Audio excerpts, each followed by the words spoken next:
일본이 또 금리 인상을 한다. 블랙먼데이 위기감이 있다. 사실일까요?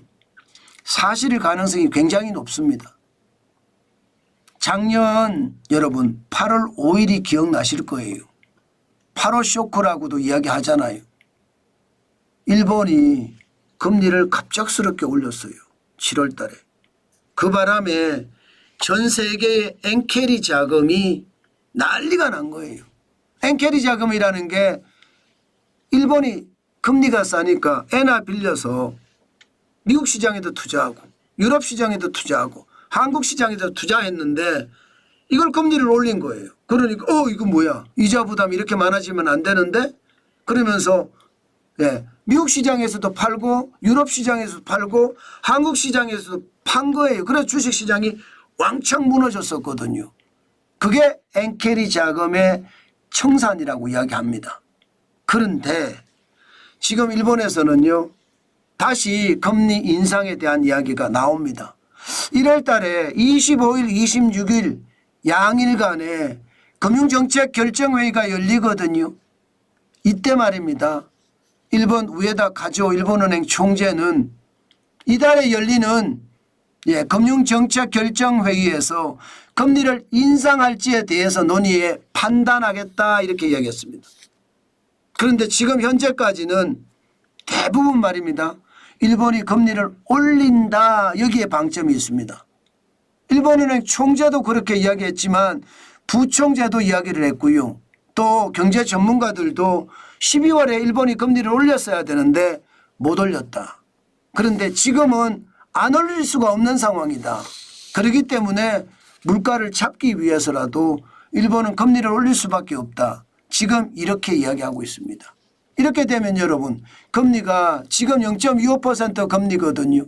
지난 7월에 말입니다. 0.1% 금리를 0.25%로 0.15%로 올렸나요? 0.15%. 그런데 이번에 올리는 것은요 0.25% 올릴 확률이 많다는 거예요. 그러면 0.5%까지 올라가면 2007년 2월에 0.5%였습니다. 그러면 2007년이면 지금으로 따지면 지금 거의 말입니다. 15년 전인가요? 17년 전인가요? 17년 전 수준으로 올라갈 수 있습니다. 여기에 말입니다. 시장에서는 걱정하는 게 결국은 일본의 기준금리를 올리는 것이 기정사실화 되는 것 아니냐 이렇게 우려하면서 엔캐리 자금의 청산도 일어날 거다 이렇게 보는 겁니다.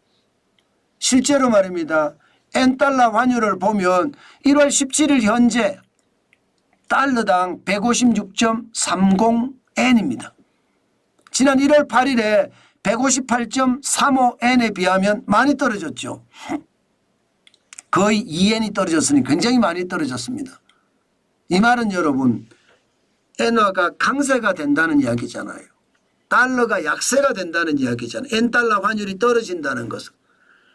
달러가 약세가 되고 엔화가 강세가 된다는 이야기니까 엔화가 강세가 되는 이야기는 결국이요 금리를 올린다는 얘기. 금리를 올릴 수밖에 없는 게 현실이다. 시장에서도 그렇게 읽고 있다는 뜻입니다. 그만큼 말입니다. 156.30엔으로 떨어지니까 이제는 금리 인하를 기정사실화하는 느낌이 있습니다. 자, 이렇게 됐을 때 과연 엔캐리 자금의 청산이 괜찮을까요? 2024년 3월 기준으로 보면 일본 은행들의 대외 대출 금액은 1조 달러 정도 됩니다. 1조 달러. 그 당시 금액으로 봐서 1375조 7천억 원이었잖아요. 지금 우리 환율로 보면 또 다르겠죠. 또 다릅니다. 그렇지만 1조 달러가 되니까 이게 적은 금액이 아닌 거예요. 이게 전 세계에서 말입니다. 주식시장에서 나 주식 팔아서 엔화 빌린 거 갚을래. 이렇게 되면 이제 문제가 굉장히 심각해지는 거죠. 그만큼 말입니다. 그만큼 엔화가 강해질 수도 있다는 거죠. 더 많은 달러를 주고 엔화를 사서 갚아야 된다는 거.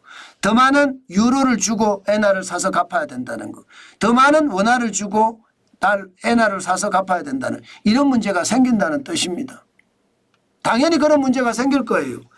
물론 말입니다. 우리 시장에서는 엔화가 많이 빠져나갔는데 뭔 걱정이야 이렇게 이야기하시는 분들도 있습니다. 보시는 것처럼 일본계 자금의 한국 주식시장 보유액이 2024년에 12조 8,270억까지 떨어졌거든요. 1년 사이에 15%나 빠졌습니다. 2023년에는 15조 890억 원이었거든요. 이게 2조 2,620억 원이 빠졌다. 많이 빠진 것 아니냐 이렇게 이야기합니다. 그러나 여러분 일본계 자금인 거고요. 규모가 12조지만 12조 8,270억 원이지만 실제로 우리 주식시장에 투자하는 사람들 중에 뭐 기관도 있을 수 있고요. 외국인도 있을 수 있고요. 개인도 있을 수 있습니다. 일본 돈을 빌려서 원화로 바꿔서 투자하는 사람들이 있을 거예요. 일본계 자금만 이런 거고 꼬리표가 달린 것만 이런 거고 나머지도 많다는 뜻이 됩니다. 그러니까 8월 쇼크가 일어날 때도 주가가 확 떨어졌잖아요. 지금 8월 5일 보세요. 코스피가. 예, 7월 11일까지만 하더라도 코스피는요. 2,800이었어요. 2,800. 2,891.35였습니다.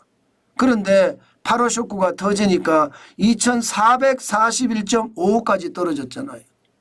이게 바로 블랙먼데이 위기감이거든요. 이런 블랙먼데이 위기감이 있느냐? 있다고 보는 겁니다. 있다고.